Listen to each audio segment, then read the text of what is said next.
Chiefs are going to the Super Bowl. You only win a Super Bowl 2 times every 5 years, right? Oh! The warm-up act is over. Let's bring in Melissa Etheridge, massive Chiefs fan. Melissa. Super Bowl champion, 2-time Pro Bowler, and Trent Green. Trent Green, how you doing? Hey, what's going on, guys? He picked it up! He picked it up! He's gonna score!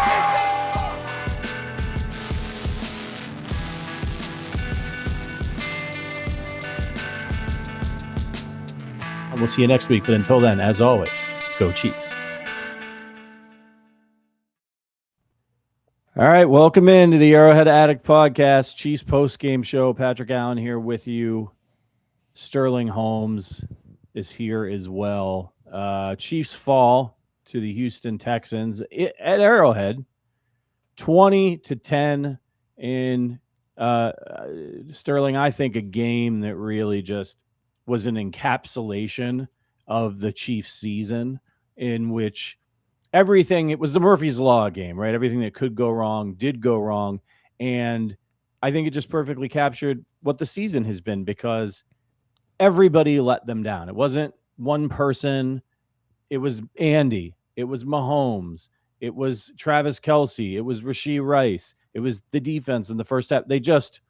Everybody that could let them down. And that's what's happened this entire year to this team, is that when they needed plays to be made, their stars, their Hall of Fame head coach, couldn't make the plays. And now it's almost foolish to say the season's on life support.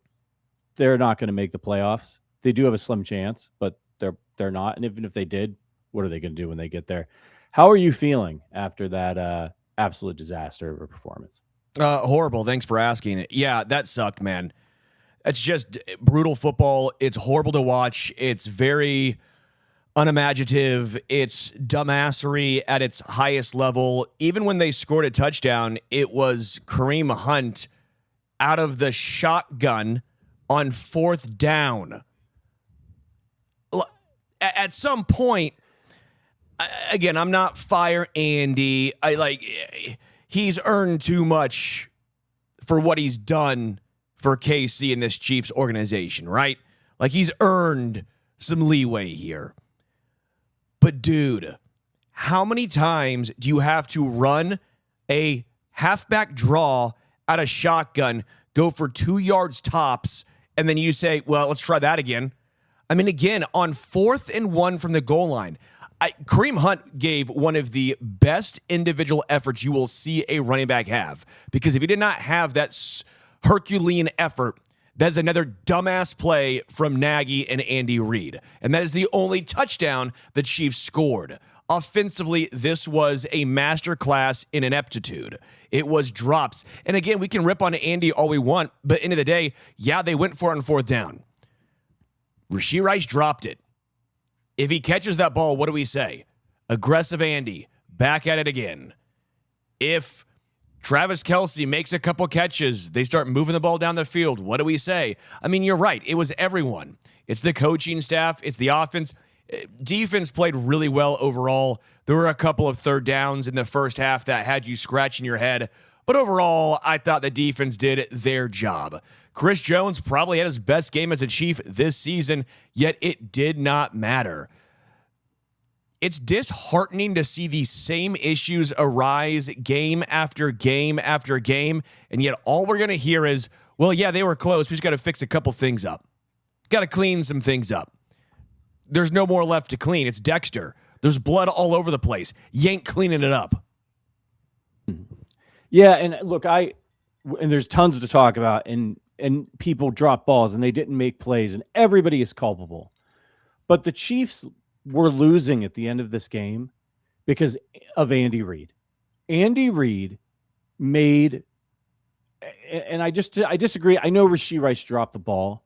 Going for it there was insane. Listen to the Chiefs defense was playing so well in the second half. I'm just going to tell you the results of all of the Texans drives in the second half. The third quarter, punt, 3 plays for -4. Punt, 3 plays for 2. Punt, 3 plays for 0. Punt, 3 plays for 0. That was the third quarter. Start of the fourth quarter. Punt, 6 plays for 19 yards. At that point, Andy goes for it on fourth down from his own 30, and the game is tied. It's the fourth quarter. There's like 10 minutes left. The Texans, of course, get the ball, and they go 31 yards and get a touchdown. 6 plays, 31 yards. Their next possession, 3 plays, -2, punt. Their next possession, 7 plays, 16 yards for the field goal, which, again, the Chiefs had to go for it at fourth down on that point. That play killed this game for the Chiefs. The Texans couldn't do anything on offense. Nothing. They really didn't even do that well in the second half when they got the touchdown, the 6 plays for 31 yards. It wasn't like they were, but the momentum shift that did for the Houston Texans, who were stuck in the mud. CJ Stroud was seeing ghosts. He was panicky back there. They were getting pressure. Why Andy Reid went for it on fourth down, I'll go to my grave never knowing the answer, because he is one of the greatest and has a case to be the greatest football coach of all time. And his team's season is on the line, and the game is tied. And all you need, if you punt there from your own 30, you got Matt Ariza, who's got a huge leg, you flip the field position, your defense is playing lights out, you could get the ball back close to midfield, and all you need from Patrick Mahomes to win this game is to get into field goal range. It was like I was watching a 12-year-old playing Madden, and they got pissed off that they didn't get the first down, so they went for it anyway because it's Madden and there are no stakes. Everybody has to answer for this loss, but when you're the head coach, your job is to protect the team and put them in a position to win. He says it all the time. I got to do better. I got to do better. I got to do better. He cost them this game with that call. They might have lost anyway, but once he made that call and it didn't work out, curtains. I'm so furious at him. I've never been angrier at Andy Reid since he's been in Kansas City. Yeah, it's funny. I know which one you're talking about. The Rashee Rice one's not on Andy, obviously, at all. That's on Rashee Rice 1,000%. I had less vitriol and anger on the fourth down that, again, you're talking about. I didn't love it. I thought that was a little too aggressive. Again, when the defense is playing the way they're playing, I'm sure Patrick also sitting there going, we're going for it. I'm going to make a play happen. We're going to do this.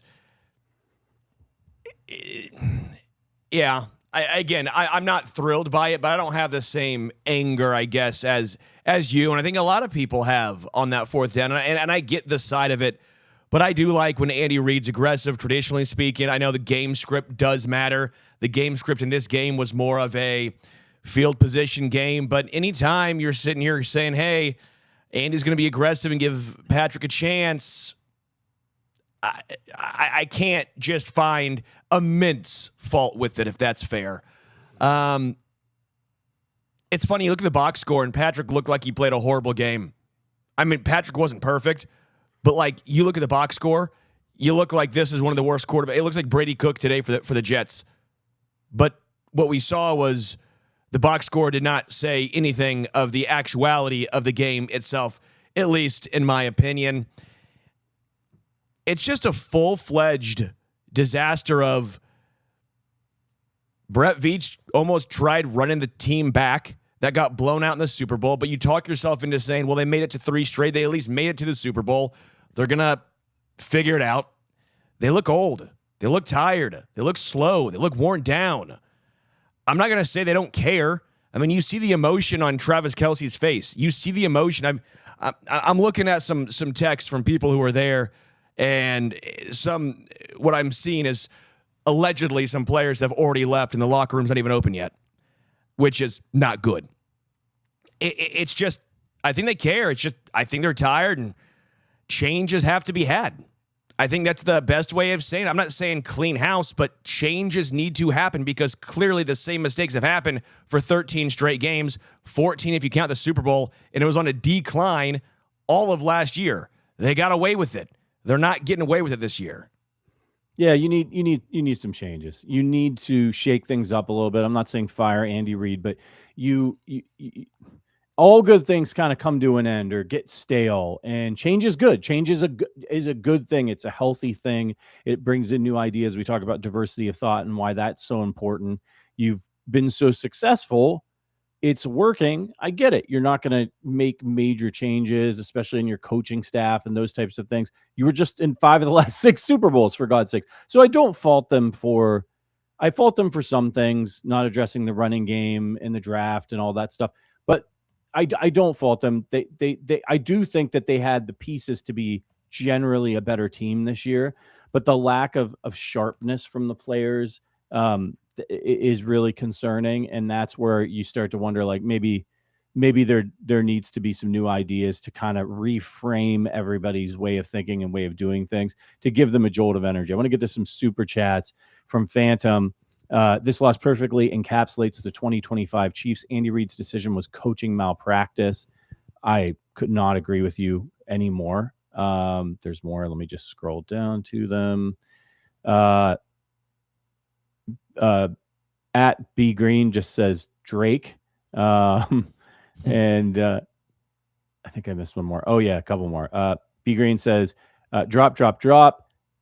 We sound like a Fields diss track. That was the Drake. I scroll past it. And then our guy Rhett Frago says, Worthy and Rice appear to not be them. Thornton gives us more, but can't see the field enough. Mahomes turned into Trevor Lawrence this year too. Yeah, I mean, I disagree with that. He actually has had a very good season.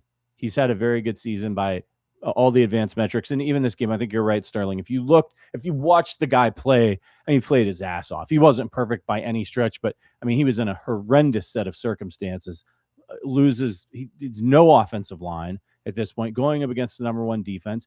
And the drops, man. I mean, he's hitting guys in the face mask and the hands, and they're not catching the ball. You take away all those drops or most of those drops, they maybe have a chance to win the game. His stat line looks different. He's doing everything he can to try to win the game for this team.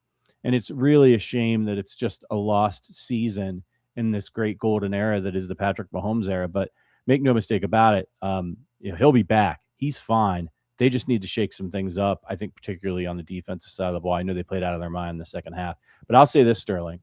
If there is even the slightest chance that whatever's going on with his knee, that it could become a bigger, more serious injury, they need to sit him down. And I know that they won't do it until they got to wait until they're officially eliminated. They just have to, if he can go out there and protect himself. But like, I'm serious. Like if they, this next game, if they lose or whenever they get eliminated, because you want him for next season. You don't want something crazy to happen because he's going out there trying to win games and they can't make the playoffs. And because he's Pat, he's going to put his body on the line. He gets hurt. And then you don't have him for next season either. The Chiefs need to be smart about this. And it's really shitty that we have to sit here and talk about this. But like, this is the reality that they're facing right now. They need to look in the mirror and be like, what do we want to do these last few games here? Yeah. I think there is a positive hilariously in this game, and it's a long-term positive, and that's Esapole looks really good. Now it's one game, so one game, take it as you will, but getting thrust into this game against Danielle Hunter and playing the way he played was really nice to see. I mean, we're sitting here going, it's fair to wonder with Josh Simmons. It's fair to wonder. We know he's good when he's there, but how often is he going to be there? Obviously, he's had injury concerns in his career dating back to college. We know Juwan Taylor, more than likely, let's be real, gone next year. We assume Jalen Moore is going to take that side, but at least Esapole showed something in this game. I was impressed. I saw that stat that they had where it was Danielle Hunter had 0 pressures up until I think the very, very end. He maybe even got one on the play after they showed that graphic, and that was in the fourth quarter. I thought Pole played well. I thought the offensive line as a whole, for all the talk about the offensive line was going to be destroyed. The offensive line's not going to hold up at all. I thought the offensive line did their job for the most part.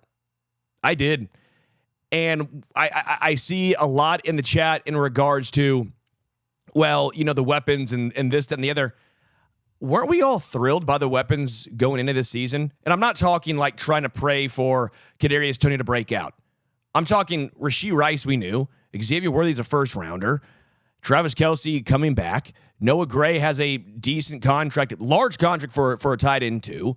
You know, you talk about Tyquan Thornton and his emergence, and then all of a sudden you're sitting here going, this is what we're witnessing? This is what we're watching?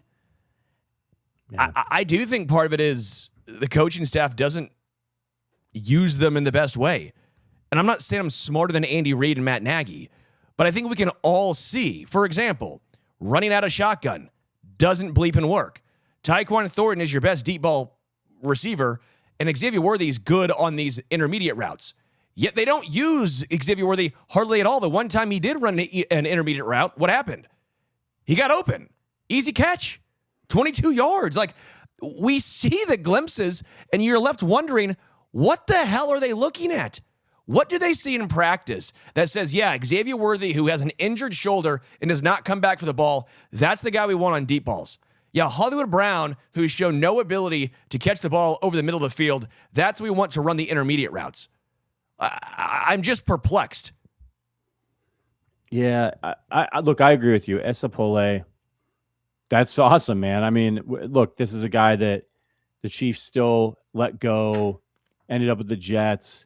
Jets cut him.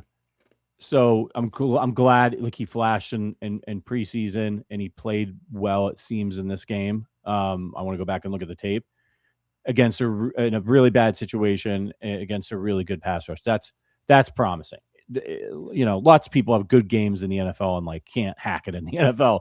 And this guy doesn't have a lot of experience either. So, but I mean, if you find a diamond in the rough there a little bit, if he ends up just being able to be, especially if they're going to be getting rid of Juwan Taylor and Moore stays and Simmons comes back, if he can be your swing tackle and he's, you know, pretty good, that's a fantastic win for an undrafted guy and a silver lining from this game.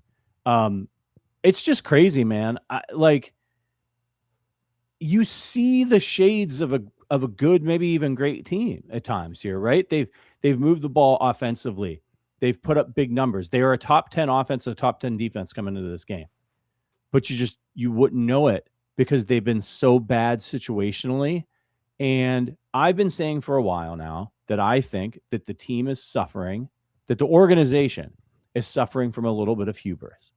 And that can be an insidious thing, right? It's not just, I know people hear it and they think, oh, it's just arrogance, you know, but I think it can infiltrate when you have a lot of success in the way that the Chiefs have had. I think hubris can infiltrate your psyche in really insidious ways, not in just like I can do no wrong. And, you know, like Brett Veach just turns into a jerk and he's, you know what I mean? Like, but it's just like, oh, I can get away with this one. I'm not going to make this move. Just little things because it's worked out for you before. And I think that it even has crept into the players, knowing that you play for the Kansas City Chiefs, knowing that Pat always bails you out. And that's where I think like the focus drops, like that we see from the receivers. I'm like, do they just expect to catch it? You know? And we heard it coming out of Arrowhead that they thought they were better than they were last year. Coming out of the bye, we just need to win 2 of our next 3 games and we'll be good. And it's like, you just need to catch the ball. You need to block. You need to get off the field on 3rd down. So that's why I just really think that they have had so much success that they've lost their edge. Everybody, Brett Veach, all the way down. Like I say this all the time, like the guy washing the towels in the locker room. Like I think everybody's just lost their edge a little bit, and this sucks. But maybe it takes a season like this to like really all is lost moment. Really like, no, you're done. You're not going to the playoffs. You're not getting blown out in the Super Bowl and you can walk away and be like, well, I mean, we were in the Super Bowl. No, like you didn't make the playoffs. You were maybe talented enough to make the playoffs, maybe even talented enough to go to the Super Bowl, but you didn't because you didn't execute. And this might be a good thing for them to because I think they can reload this team, but they have to do so with better execution, better plan, and more sharpness and focus. Yeah, and again, I think you saw the realization set in. You saw it on Patrick's face on the Rasheed Rice drop. I mean, he laid on the ground for a while, right? And then they still got the ball back. And on the Kelce one, you saw Kelce's face. That was the most defeated and deflated I have ever seen him. I mean, we know it's on him. He dropped 2 balls back to back, and that one was the season's not lost because of him, but after that play, this season was basically over. And I think you saw that realization set in. And it's devastating, man. I could see for him, especially if this is his last year, knowing that that is maybe the play that officially knocks the Chiefs out of playoff contention. That's tough. That's hard. You didn't come back for another year just for that. So we'll see and we'll find out. But again, it wasn't his fault that the Chiefs lost the game. It was a multifaceted approach. But man, I don't know why. And Vegas keeps putting money on the Chiefs. I mean, if you watched before the game, the Chiefs went from -3 to -4. Yeah. People still believe in KC, but the Chiefs don't believe in KC, and they're showing why you shouldn't believe in KC. Yeah, and it's hard. I mean, I really just think that they have to shake things up. There's no excitement. I think it can get hard too when you win as much as a team like that wins. That like, it becomes, Super Bowl or bust. You feel the pressure of always having to be on top, to always have to be top dog. You're expected to win, and they have the talent to do it, but they aren't able to execute this year. And so perhaps shaking up the roster a little bit, shaking up the coaching staff, going back to the drawing board in the offense, and being like, we're gonna change some things, because I feel like they were on the vanguard years ago at the beginning of the Mahomes era. Everybody was just gushing about all the motions and the eye candy and the Chiefs and all these crazy red zone plays. And it was very inventive. And the rest of the league has caught up to what they're doing. They're doing, you see the Chiefs offense, people running their old goal line shovel passes to the tight ends and all this stuff.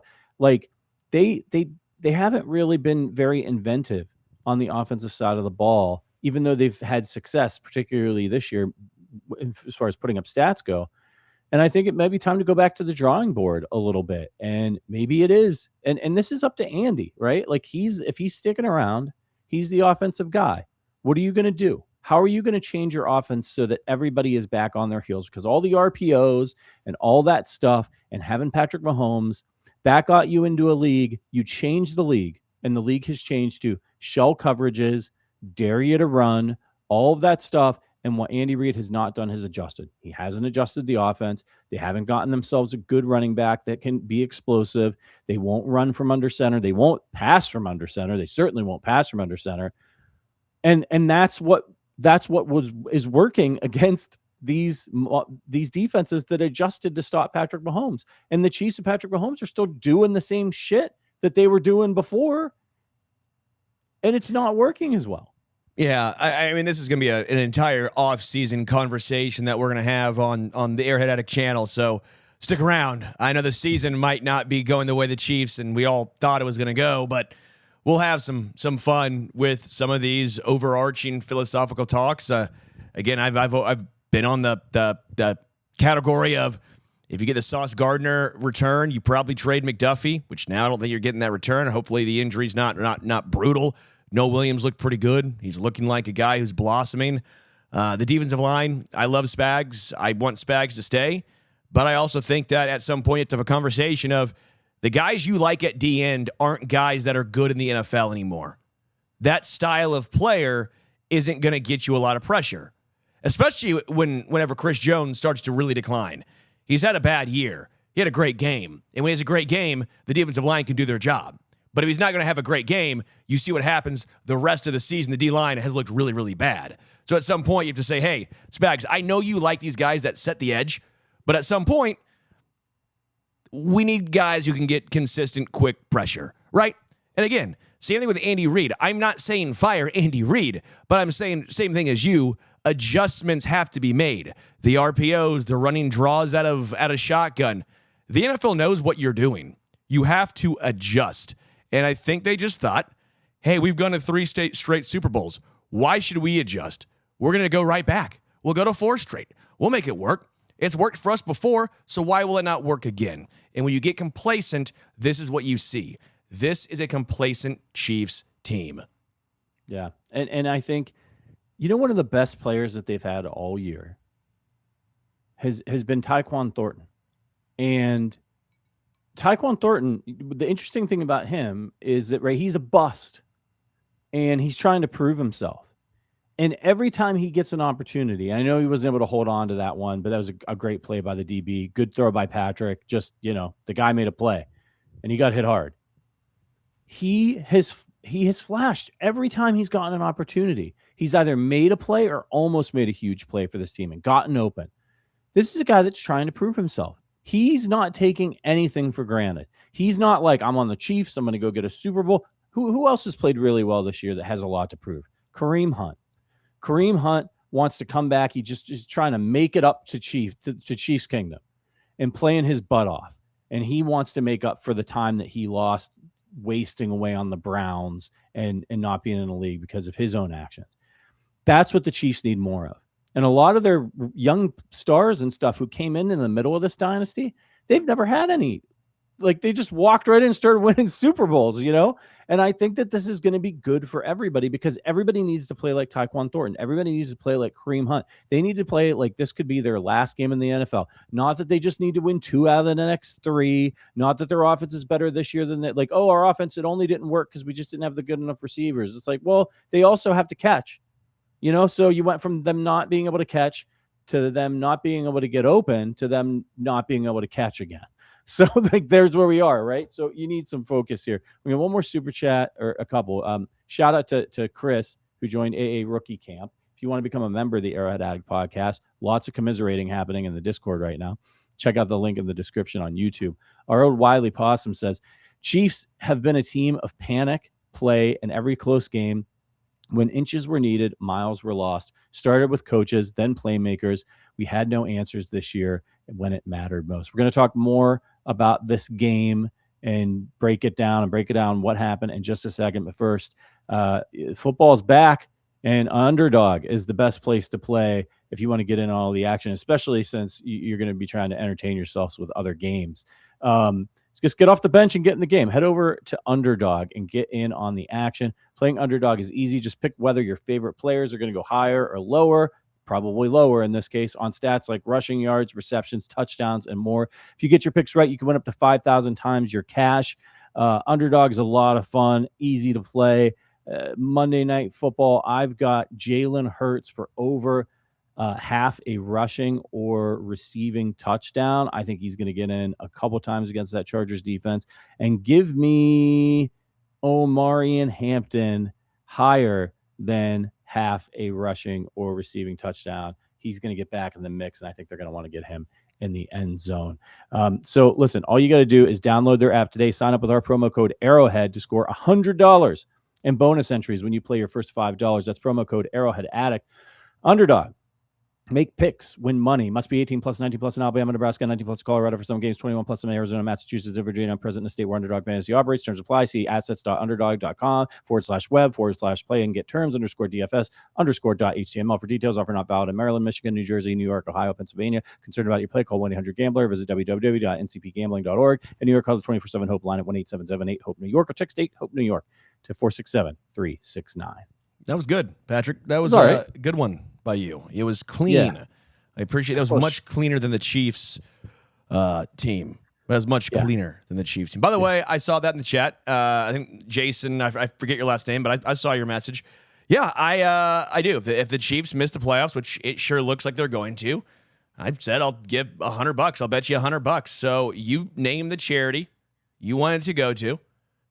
I'll donate $100 to charity in your honor. Because it sure looks like, again, once it's official, if they lose next week, obviously it's done.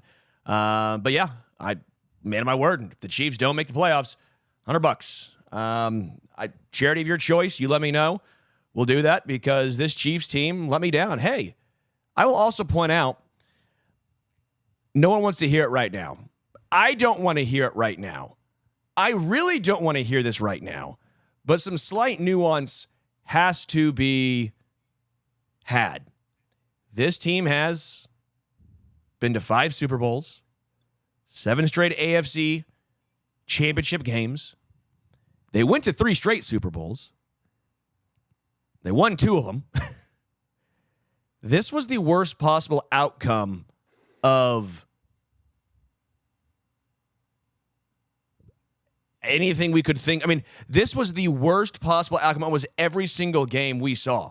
Like last year, I think the best possible outcome happened, right? Like when they went 15-2, a lot of things went their way. I cannot remember a season where everything seemingly went against them. And I'm not saying like refs. That's not what I'm saying here. I'm saying the drops. I'm saying play calls. I'm saying 3rd and 13s and you screw up. I'm talking Harrison Butker, the highest paid kicker in football, missing yet another field goal this game.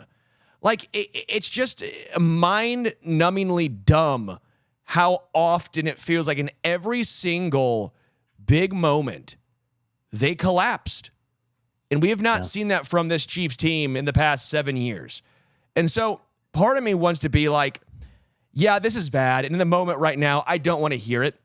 But I still have that slight thought of, all right, as shitty as this season has been, can we take a step back and be like, we don't want to blow the entire thing up. Changes have to be had. But there's still a lot of good in here, right? Like, there's still a lot of good things on this team. I'm not saying everyone needs to go. I'm not saying fire everyone.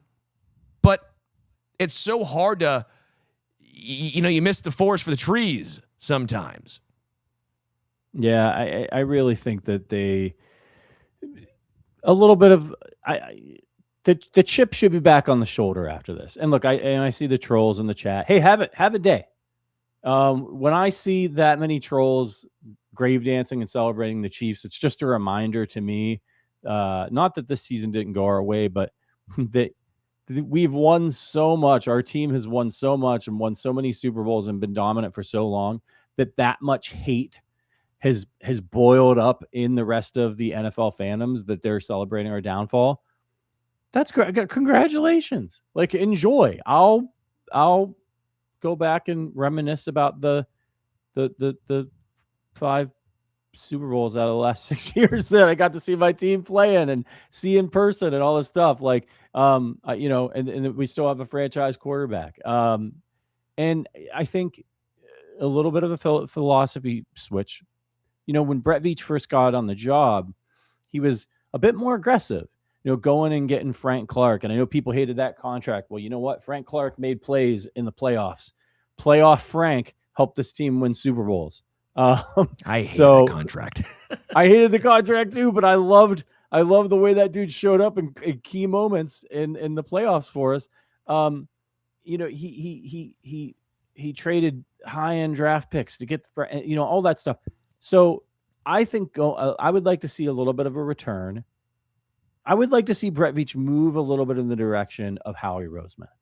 And, I think that there's been a lot of because he's had so much success, it's more about okay, I got to do this for the long term. I've got Patrick Mahomes. It doesn't make sense to sell out for one season, right? If you're Brett Veach, because you have Patrick Mahomes for the next 10 years and you have won Super Bowl. So it's not like you're desperate to win a Super Bowl. Your job's not on the line if you don't win the Super Bowl. But I'd like to see a little bit more of if them draft picks, that they're for player acquisition. You know what this team really needs is a really good edge rusher. I'll trade away some future picks if I think I can go get my guy in the draft or through a trade. And I'd like to see a return to that from him from a player acquisition standpoint. Yeah, I think the hard part is the Chiefs don't spin like the Eagles do, so it's always going to be a slightly unfair comparison. That's just the nature of the game, nature of the beast. You also got to get the contracts right. And right now, and by the way, the Eagles aren't looking, they're in a very similar spot to KC this year. They're a little better, but I mean, if we're being honest, a very similar situation. You are having a lot of money tied up in some aging assets and some underperforming assets right now. That's the issue. That's the issue. Yeah. And that's where the changes and the contracts have to be right. It's the get it right business.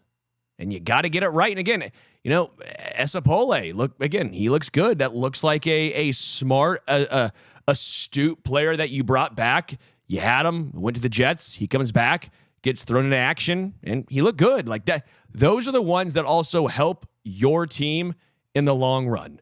When you get these 4th, 5th, 6th, 7th rounders, you get these undervalued players, these cheaper deals, that allows you to alleviate some of the concerns and allows you to pay for the George Karlaftises of the world, right?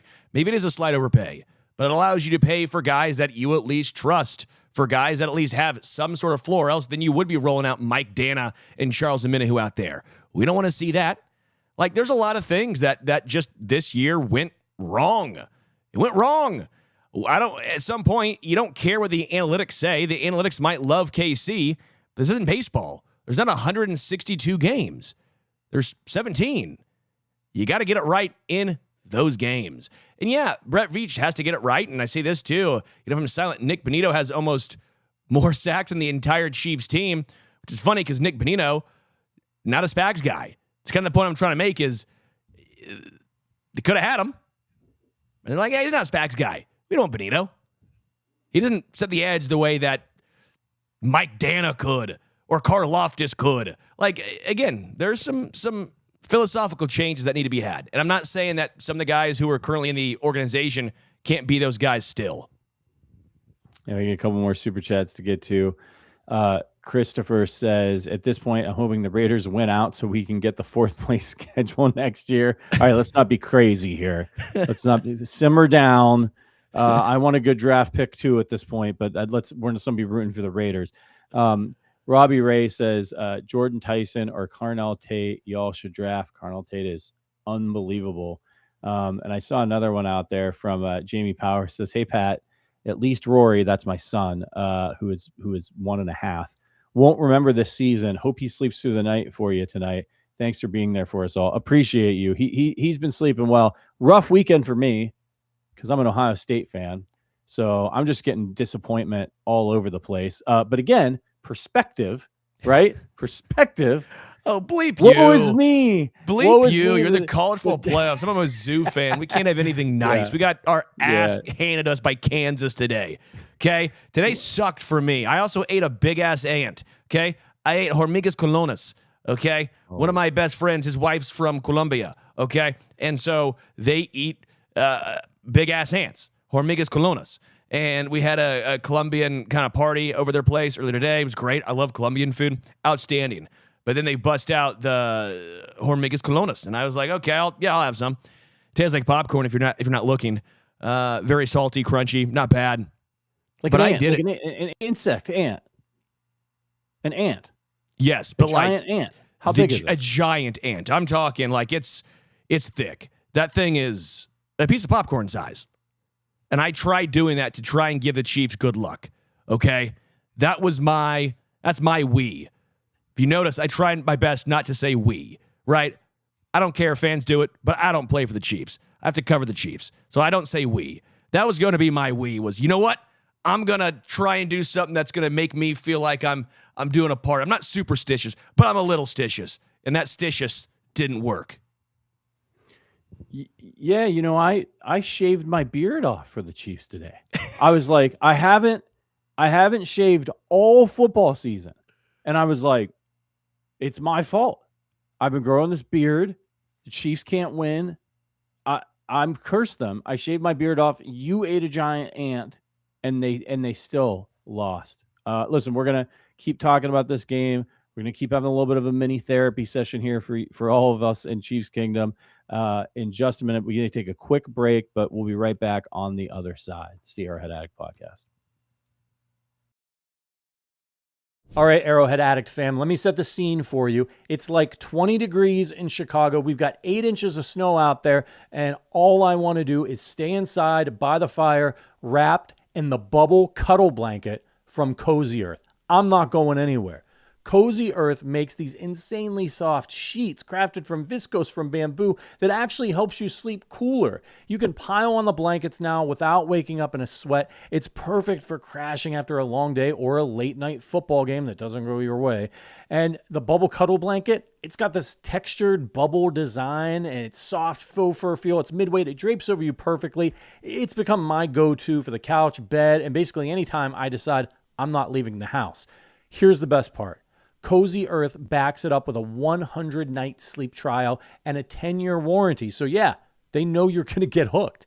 Give the gift of luxury this holiday season. Go to CozyEarth.com and use our code Arrowhead for up to 40% off. And make sure to use it by December 12th to guarantee Christmas delivery. If you're listening after the 12th, the code still works year-round for 20% off.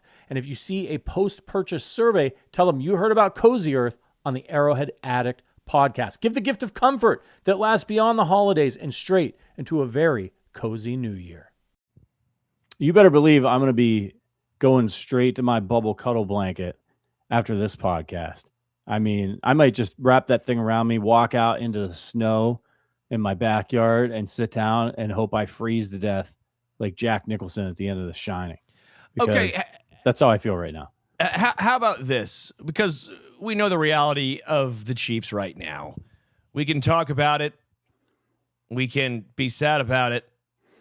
But also we can see, where do the Chiefs go from here? Because that is what's most important.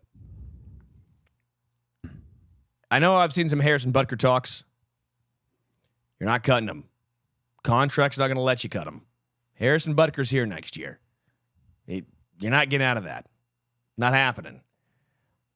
Okay. First and foremost. So where do the Chiefs go? Well, they found a left tackle in Josh Simmons. Looks like they have a swing tackle in Esapole. I think they have a right tackle in Jalen Moore. They have the quarterback. They don't have a tight end, especially if Travis Kelce retires, because we have no idea what Jared Wiley is. Clearly, they don't trust him. Wide receivers, they thought they had Rasheed Rice and Xavier Worthy, but they've not progressed the way we thought they were going to. The defense has some concerns, legitimate concerns. And I think a big part centers around, what do you do with Trent McDuffie? Do you extend him? Do you trade him? I mean, there are a lot of things up in the air for KC heading into next year. And I guess that's what it comes down to, is where do the Chiefs go from here?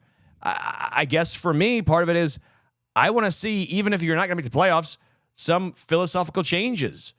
I want to see maybe Jalen Royals. I know what Juju Smith-Schuster brings. I know what Hollywood Brown brings.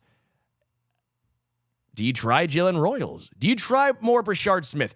I don't think Brashard Smith, by the way, is this great running back that's going to fix the Chiefs' run game. But do you want to see more of him and not just a, garbage time against the Raiders? Like, there's some things I want to look at, right? I want to see more Noah Williams. Why is he getting banished to the bench? Noah Williams has played really solid all year long. Like, I don't know. There's certain things that I see now that if you are 6-7, try some different. Switch it up. Let's start looking at what this Chiefs team could look like heading into next year. Yeah, I think Isaiah Pacheco's gone. I think your whole backfield. I was on with Verderam on Thursday. He suggested maybe bringing Kareem Hunt back on a really cheap deal to be your short yardage back. But honestly, he's not getting any younger. I don't know, maybe. But you just need to shake. You need some. You can't be wasting a whole roster spot on a guy to be a short yardage back. Do you know what I mean? Like, it's the fact that you have to do that now should tell you everything that you need to know about Isaiah Pacheco in your current running back room. Go and get yourself a running back who's good, who's young, who's fast, and by the way, has enough vision to be able to get a yard when you need a yard. You don't need Kareem Hunt. I love him. I love what he's given to this team these last 2 years. But using a whole roster spot on that guy when you need depth and speed and youth is crazy.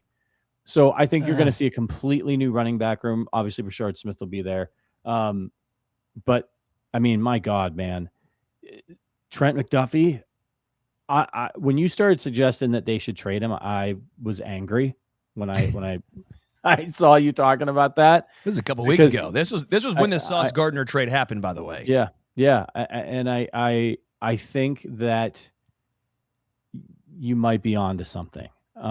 Depending on, they have to be able to get a really good return for him, but they've got some needs, and I think that they need a little bit of a reset. They can't dump some of the guys that they spent a lot of money on and they re-sign, the Chris Jones contract that they still have, and Nick Bolton and all that stuff. And yes, it does open up another hole for you. But if you can use that, and you can get, if I said, would you trade Trent McDuffie for an actual impact edge rusher, you would do it. That's a more valuable position. It just is. Trent McDuffie, as good as he is, he can only guard one guy at a time. That's it. He can only take one guy away, and the Chiefs still can't get off the field on third down when he's out there right now. So, and it's because they can't generate a pass rush. So maybe you downgrade at cornerback, but if you can use that, the assets that you get from a Trent McDuffie trade to land yourself a true impact pass rusher, you should do it. And also, you just probably really can't afford to pay him. You need younger guys in the building. So I think those are two things that they can do. Totally retrofit, they get a new backfield in there. I think on the offensive side of the ball, they probably feel good. Generally, like Kingsley's played all right this year. Simmons looked good when he was out there. You mentioned the offensive line. The receivers have talent. Xavier Worthy has talent. Hollywood Brown probably goes, is my opinion. Rice is a really good receiver, but I think they need to go and get themselves a true X receiver. You saw what CeeDee Lamb and George Pickens were doing to this team. They need somebody bigger and physical. Enough of these 5'9" speed guys and gadget guys. Like, go figure out how to get you a true number one receiver. You put that out there with that offensive line, which I think will continue to evolve and be good, and Rashee Rice, you really have something. And actually, on the Xavier Worthy front, our guy from the Arrowhead Addict podcast, Christian Ainsworth, I don't know if you got to see this article he wrote about how the Chiefs are using Xavier Worthy or misusing him on Arrowhead Addict. It's about 4,000 words, came out last week. Go to arrowheadaddict.com, Christian Ainsworth's article. You got to read it. It's fantastic, in depth. And essentially the conclusion is he's actually, all the metrics say he should be really good and could be really, really good. The Chiefs just aren't quite using him the way that he should be used. So it's a fantastic read. Check it out. So that right there is a big shift. Use the guy in a different way that you're misusing right now, and it could make a big difference for your offense. And again, that was along the lines of what I was saying earlier when I go, I'm not smarter than Andy or Nagy or Connor Embry, but it feels like it's fairly obvious that he's not a deep ball guy. He's an intermediate guy, and they're trying to fit a square peg in a round hole because he ran a 4.2 40. He's a good route runner. Use him as a route runner because he doesn't have the nuances of the deep ball quite yet. I like this super chat. I really appreciate this from Pittsburgh Steve. Always appreciate you, Pittsburgh Steve. Sterling, Patrick, you guys are great. Glass is half full. Need to add a running back and an edge. Chiefs will regroup. This is not the end. Don't hang your head. Pittsburgh Steve going double bourbon. Can agree firmly with the last part. Double bourbon sounds like a great choice right about now. Don't hate that. Don't hate that call. Had a little Modelo earlier. Delicious. Fresh lime. Very good. But yeah, again, there are some reasons to say there are some pieces here. It's not you're not the Titans. You're not the Raiders. Don't throw out the bathtub with the water, right? There are some pieces here. And I know we're talking about the cap, and it's not great. I know people are saying salary cap hell for the Chiefs. They're going to restructure Patrick, and that is going to be a large change. He's not going to play in the current salary cap number for next year. So there's a lot of nuance to next year's salary cap. Don't freak out. They're going to cut Juwan Taylor. Salary cap it's real, but it's not quite as real as you'll see on a lot of websites. There's a lot of nuance to it, okay? Give him the Bobby Bonilla contract. Spread that shit out. Sign him for 50 years. They don't do that. I don't care. The Eagles do that. Those are the void years. Right. And that's, look, and there's the whole cash spending. And if Clark Hunt wants to keep winning and wants to get his new stadium, I don't know where they're at with that, but maybe open up the wall a little bit more, Clark. Like, let's just a little bit more, make things a little bit easier on Brett Veach.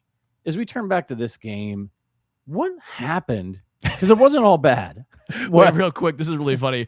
Yeah, Rogue goes, it's don't throw the baby with the bathwater. Yeah, correct. Yeah, I messed up that euphemism very much. Don't throw out the I said don't throw out the bathtub with the water.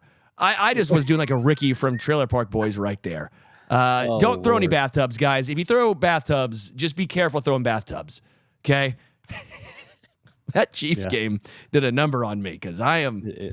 They broke you. They broke you. What happened in the second half of this game for that defense? I mean, it was insane. They lost Trent McDuffie, and they come out of the half. I tweeted this out. They went into the locker room, the Bob Sutton Chiefs defense, and they came out the 85 Bears.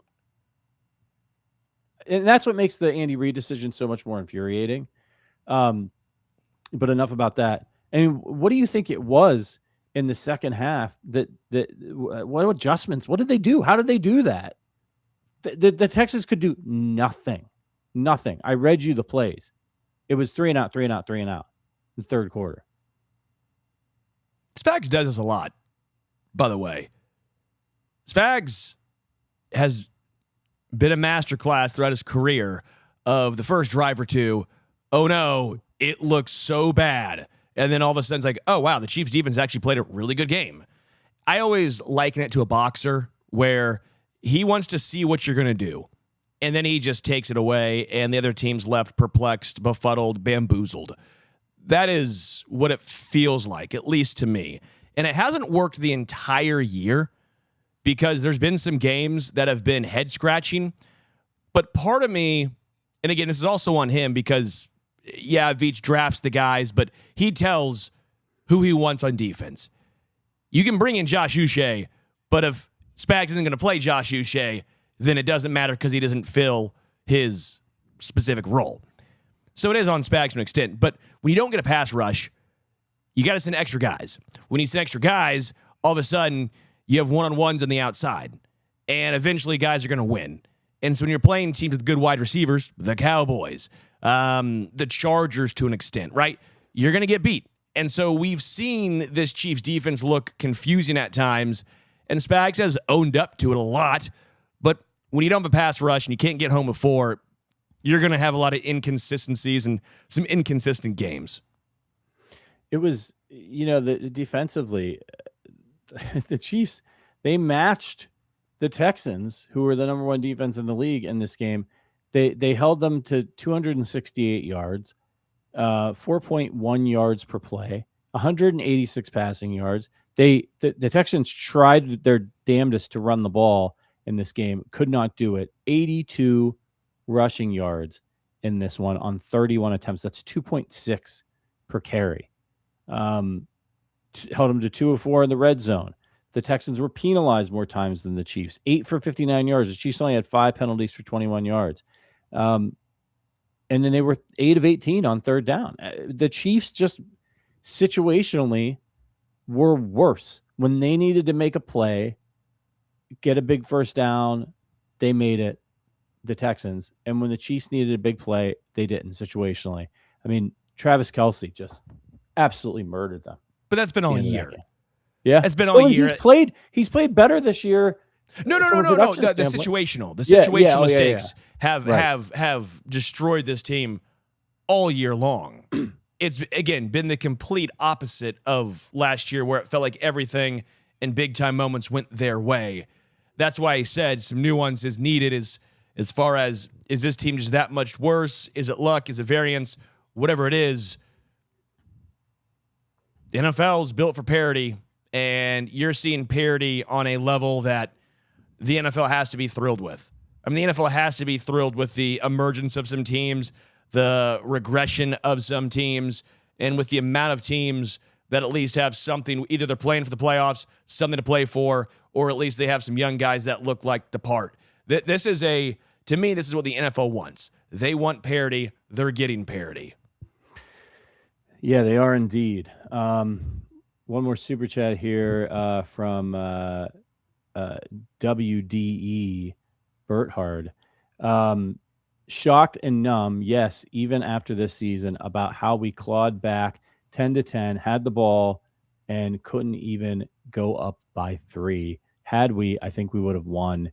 It's like they didn't want to win. Listen, we're going to take one more break. It's the Arrowhead Addict podcast. One more break. And then we're going to do earning their arrowheads. And there's probably not going to be a lot given out after this game, but we'll try to find some people. Yeah, we'll be right back. My parents live about 400 miles away, and they don't get to see my son as much as any of us would like. It's especially hard right now because we're around the holidays. So I set them up with an Aura frame, and now I'm constantly dropping new photos of him straight to their frame from my phone. First day of daycare, goofy face at breakfast, wearing our favorite team's gear on Sundays, whatever it is, it just pops into their living room like we're right there with them. What I love is how easy they make it. Unlimited, free photos and videos. You download the Aura app, connect to Wi-Fi, and you can keep adding new memories anytime. You can even preload photos before it ships so that it's already packed with memories you know they'll love. You can't wrap togetherness, but you can frame it. For a limited time, save on the perfect gift by visiting auraframes.com to get $35 off Aura's best-selling Carver matte frames, named #1 by Wirecutter, by using our promo code Arrowhead at checkout. That's AURAFrames.com, promo code Arrowhead. This deal is exclusive to listeners, and frames sell out fast. So order yours now and get it in time for the holidays. Support the show by mentioning us at checkout. Terms and conditions apply. All right, we're back. It's the Arrowhead Addict podcast. Patrick Allen Sterling Holmes breaking down what was pretty much the end of the Chiefs season in their 20-10 loss to the Houston Texans at Arrowhead. Little tradition we have here on the podcast, even when they lose, we pass out arrowheads to players we thought actually played well, even in a loss. So I'll let you go ahead and go first, Sterling. Don't take everybody because there's only a handful of people to give them to. Yeah, I'll take 3. Chris Jones, this was the best game Chris Jones has had all year. I thought Chris Jones was electric in this game, and he took over in that second half. The final possession of the first half and then the second half on, this was vintage Chris Jones. That was fun to watch. I really liked watching Chris Jones in this one. Offensively, I'll go Esapole. Obviously, him filling in. He did an admirable job. I thought he was really good. It wasn't just like he held his own. I thought he was good. And that was nice to see from Esapole. I'm glad my dumb excitement that made no sense for him in training camp has paid off, because I had no reason to be as high and excited on him as I was, but I was. And that was why I was so sad when he went to the Jets. And I'm so happy that he's back, because this is what I thought he could be, and even more so. So shout out to Esapole. And then number 3, final one, shout out Cancun, because it sounds like the Chiefs will be heading there. So good for them. Yeah, it's bad. Man, it's really hard to find people to give them to. But the defense played pretty well. I'm going to give one to Jalen Watson for that huge hit that tore over there by the sideline that kept the Texans from getting a first down. I thought that was a linebacker coming through there. I thought that was Nick Bolton. Nope, it was Jalen Watson. And he was the embodiment of the way that they all played on the defensive side of the ball in that second half with their backs against the wall. They played like they wanted to move on, that they wanted to go to the playoffs on defense. And unfortunately, they got let down by their counterparts on the offensive side of the ball and over on the sidelines and the coaching staff. So I'm going to give it to Jalen for that hit, because it's representative of really the whole defense. I thought I'll kick one to George Karlaftis. He had a pretty nice game here. Had a sack, 2 quarterback hits, 5 total tackles. He was helping lead the charge there and get after it. On the offensive side of the ball, I'll give one to Kareem Hunt. Didn't put up gaudy numbers, but he scored their only touchdown of the game, and he shouldn't have, because he was dead to rights, and he just willed himself into the end zone. That was all heart, all balance. So shout out to Kareem Hunt for that. Gave them a chance. And I'm going to give one to Patrick Mahomes. I know he was 14. No, I'm giving it to him. Dude, he rushed the ball 7 times for 59 yards. He was taking hits all over the place. He put the ball on the money in a number of situations that would have helped them move the football and potentially get in a position to win, and his receivers let him down. He had an interception that Travis Kelce handed to the other team again. I don't have a problem with him taking the deep shot. He put the ball right on the money for Tyquan Thornton. It would have been a touchdown. The guy just made a play. Tyquan Thornton was open. It hit him in the hands. The guy made a play. I thought Patrick had a good game. He played his heart out. He wasn't perfect, but in this landscape, he's not the problem. He's very, very far from the problem. And frankly, his own head coach sabotaged him because his defense was playing lights out. The game was tied. There were 10 minutes to go, and his own head coach went for it on fourth down on the friggin' 30-yard line, on his own 30-yard line, and it's unconscionable. I thought he was solid. I thought Patrick was solid. The box score looks horrible, but I thought Patrick was solid. I don't think he played great. I think he played solid. That's my personal opinion. I think even that Hollywood throw, if he leads Hollywood, that's a touchdown. Yeah, that wasn't his best throw, but he had people in his face all the time. I mean, he's not the reason the Chiefs lost. That's not what I was getting at. I'm just saying that we've seen better games from Patrick before. Again, I love the effort he put out there. I loved a lot of the things he did. Those drops, again, not on him. Left a lot on the table. But again, that deep ball to Hollywood, was that the missed field goal too? Or is that the one they made? I can't remember. Either way, I don't believe that was the drive that led to a touchdown. So, again, I'm not blaming Patrick for the loss. I'm just saying he wasn't perfect in this game. And by the way, I think my favorite quote of the night was from Collinsworth. Goes, Pacheco runs hard right into Kelce for 3 yards. And I thought that is the perfect example of Isaiah Pacheco. Pacheco runs hard right into Kelce for 3 yards. Yeah, I actually tweeted, did Wile E. Coyote paint grass on the asses of all of the Chiefs blockers so that Isaiah Pacheco runs into them because he thinks that there's an open lane for them? And if he could somehow find a way to paint Chiefs blockers' asses on the grass, then Pacheco would know how to hit the holes. Speaking of ass, this felt like me just watching Mizzou all year long. Great defense while the offense was 2 scoops of ass.